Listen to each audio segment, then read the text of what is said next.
আপনি যখন গর্ভধারণ করেন তখন গর্ভাবস্থার প্রাথমিক পর্যায়ে আপনার যোনিতে কিছু পরিবর্তন আসতে শুরু করে। আজকের ভিডিওর মাধ্যমে আমরা এমনই 6টি গুরুত্বপূর্ণ পরিবর্তন নিয়ে আলোচনা করব। আপনি যদি জানতে চান আপনি গর্ভবতী কিনা আর সেটি যদি হয় আপনার পিরিয়ড মিস হওয়ার আগেই, তবে অবশ্যই ভিডিওটি দেখুন এবং এই 6টি লক্ষণ আপনার যোনিতে আছে কিনা খেয়াল করুন। আপনাদের মধ্যে যারা মা হতে চাচ্ছেন কমেন্ট বক্সে লিখে দেবেন মা হতে চাই, যেন আপনার কমেন্টটি অন্যরাও পড়ে আপনার জন্য প্রার্থনা করতে পারে। Hello friends, welcome to our channel মা হতে চাই। সন্তান নিতে চাওয়া দম্পতিদের সকল সমস্যার সমাধান দিতে ও তাদের সেবা করতে আমাদের চ্যানেল বদ্ধপরিকর। তাই আমাদের চ্যানেলটি সাবস্ক্রাইব করে বেল বাটনে ক্লিক করে দিয়ে অল নোটিফিকেশনে ক্লিক করে দেবেন সকল আপডেট সবার আগে পাওয়ার জন্য। এছাড়াও আমাদের ফেসবুক পেজ মা হতে চাই ফলো করুন, লিংক ডেসক্রিপশন বক্সে পেয়ে যাবেন। গর্ভধারণ করার পরে যোনিতে যে 6টি পরিবর্তন আসে তার মধ্যে সবচেয়ে গুরুত্বপূর্ণ পরিবর্তনটি সম্পর্কে আমরা ভিডিও শেষে জানাবো। চলুন এবারে প্রথম লক্ষণটি সম্পর্কে জানি। গর্ভধারণ করার পর যখন আপনার পিরিয়ড মিস হয়নি তার আগে আপনার দেহের ভেতরে ইমপ্লান্টেশন ঘটে। ইমপ্লান্টেশন মানে গর্ভরোপণ, অর্থাৎ আপনার নিষিক্ত ভ্রূণটি আপনার জরায়ুর দেয়ালে হালকা একটু ছিদ্র করে নিজেকে স্থাপন করে। যখন এই কাজটি হয় তখন আপনি হালকা পরিমাণে একটু রক্তস্রাব দেখতে পারেন, যদিও এটি আপনার পিরিয়ডের ডেটের 1 সপ্তাহ বা 10 দিন আগে হতে পারে। তবে যাদের পিরিয়ড সাইকেল একটু লং তাদের পিরিয়ডে 2 থেকে 3 দিন আগেও হতে পারে, তবে এটি পিরিয়ডের পরে হয় না। এই ইমপ্লান্টেশন ব্লিডিংটা খুবই হালকা হয়ে থাকে, লাইট পিঙ্ক কালার অথবা ব্রাউন কালারের হতে পারে। এর সাথে আপনি কোনো ক্লট দেখতে পাবেন না। এটি সর্বোচ্চ 1-2 ঘন্টা বা 1 থেকে 2 দিন পর্যন্ত স্থায়ী হতে পারে। এটি আটকানোর জন্য আপনার কোনো প্রকারের প্যাড ব্যবহার করার প্রয়োজন হয় না। দ্বিতীয় লক্ষণ হিসেবে সাথে থাকতে পারে জরায়ুতে হালকা ধরনের ব্যথা। কেউ কেউ আবার তীব্র পিরিয়ডের মতো ব্যথা অনুভব করেন। যেহেতু মানুষভেদে শরীর আলাদা, এক একজন এক এক ধরনের লক্ষণ খেয়াল করতে পারেন।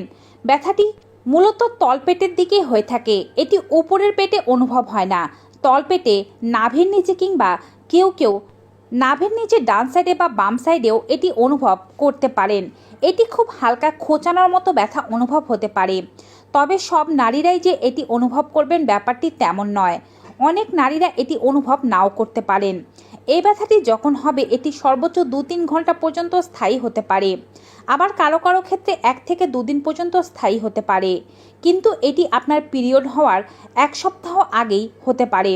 পিরিয়ডের ডেটের আগে থেকে যদি আপনার এমন ব্যথা হতে শুরু করে তবে এটি পিরিয়ড হয়ে যাওয়ার লক্ষণ, কিন্তু পিরিয়ডের ডেটের 7 থেকে 10 দিন আগে এমন চিনচিনে ব্যথা হওয়া সাথে ইমপ্লান্টেশন ব্লিডিং হওয়া গর্ভধারণের লক্ষণ।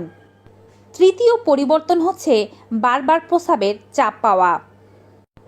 যদিও এ সময় আপনি কম জল পান করছেন বা বেশি জল পান করছেন, তারপরেও আপনার প্রস্রাবের চাপ একটু বেশি পরিমাণে বেড়ে যাবে। আপনার ছোট্ট ভ্রূণটি যদিও খুবই ছোট রয়েছে, তার কারণে আপনার জরায়ুতে কোনো প্রকারের প্রেশার পড়ার কথা নয়, কিন্তু আপনার ব্লাডারের কাছাকাছি রক্ত সঞ্চালন এবং আপনার জরায়ুতে রক্ত সঞ্চালন বেড়ে যাওয়ার কারণে আপনার আগের চেয়ে মূত্র ত্যাগের পরিমাণ বেড়ে যেতে পারে। অনেকের ক্ষেত্রে দেখা যায় প্রস্রাবের চাপ পাচ্ছে, প্রস্রাব করতে বসছেন কিন্তু তেমন একটা প্রস্রাব হচ্ছে না। এই লক্ষণটি গর্ভধারণের খুবই গুরুত্বপূর্ণ লক্ষণ হিসেবে পরিচিত। চতুর্থ লক্ষণ হচ্ছে ভ্যাজাইনাতে ফোলাভাব। যেহেতু এই এরিয়াতে রক্ত সঞ্চালন অনেক বেশি বেড়ে গিয়েছে, অনেক নারীরাই অনুভব করে থাকেন যে এই সময় তাদের ভ্যাজাইনা আগের চেয়ে বেশি পরিমাণে ফুলে গিয়েছে। প্রস্রাব করতে যাওয়ার সময় ভ্যাজাইনার বাইরের অংশে হাত দিলে এটি অনুভব করা যায় এবং এর সাথে অনেকেই ভ্যাজাইনাতে এক ধরনের চাপ অনুভব করে থাকেন। এটি প্রস্রাবের চাপের মতো নয়, আবার মলত্যাগের চাপের মতোও নয়। জরায়ুর ভেতরে এক ধরনের হালকা চাপ অনুভব হয়। কারো কারো ক্ষেত্রে এই চাপ তীব্রভাবে অনুভব হতে পারে। পঞ্চম লক্ষণ হচ্ছে ডিসচার্জে পরিবর্তন। যদিও অধিকাংশ নারীদের পিরিয়ডের আগেও ডিসচার্জ হয়ে থাকে, কিন্তু গর্ভধারণ করলে যে ডিসচার্জ হয় এবং পিরিয়ডের আগে যে ডিসচার্জ হয় তার মধ্যে পার্থক্য রয়েছে।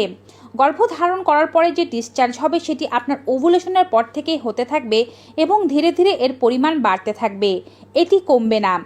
ওভুলেশনের পর যদি কোনো নারী গর্ভধারণ না করে তবে তার ভ্যাজাইনাল ডিসচার্জ কমে যায় এবং ভ্যাজাইনাল এরিয়াটি খুব শুকনো শুকনো অনুভব হয়। পিরিয়ডের আগ দিয়ে আবার স্রাব হতে শুরু করে। পিরিয়ডের আগে যে স্রাবটি হয় সেটি সাদা, ঘন, ক্রিমের মতো হতে পারে। কিছু কিছু ক্ষেত্রে এটি আঠার মতো স্টিকি হতে পারে। এর সাথে কোনো বাজে গন্ধ থাকে না এবং এটি শুকনো শুকনো থাকে, খুব একটা ভেজা থাকে না। কিন্তু আপনি গর্ভধারণ করলে ভ্যাজাইনাল ডিসচার্জটি কিছুটা ওয়াটারি হয়ে যায়, অর্থাৎ পানির মতো অনেকটা তরল থাকে। এর রং সাদা হতে পারে, হালকা হলুদাভাবও হতে পারে। আবার অনেকের ক্ষেত্রে মোটা তারের মতো স্রাব আসতেও দেখা যায়। এর থেকে আপনি পার্থক্য করতে পারবেন কোনটি গর্ভধারণের স্রাব আর কোনটি পিরিয়ডের স্রাব। এবারে বলছি ষষ্ঠ ও সর্বশেষ লক্ষণটি সম্পর্কে।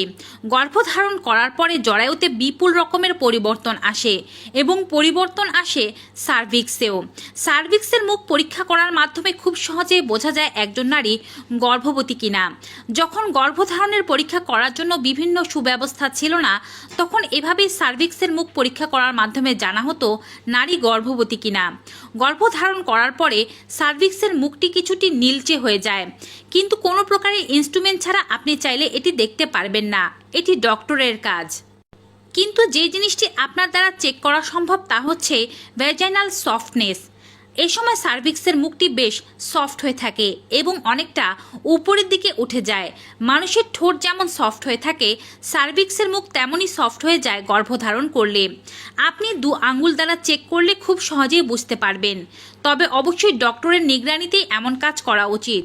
হাত খুব ভালোভাবে পরিষ্কার করে ভ্যাজাইনাতে ঢোকালে বোঝা যাবে ভ্যাজাইনা অনেকটা সফট হয়ে আছে, জরায়ুর মুখ অর্থাৎ সার্ভিক্স অনেকটা উপরের দিকে উঠে আছে এবং সেটি ঠোঁটের মতো নরম হয়ে আছে।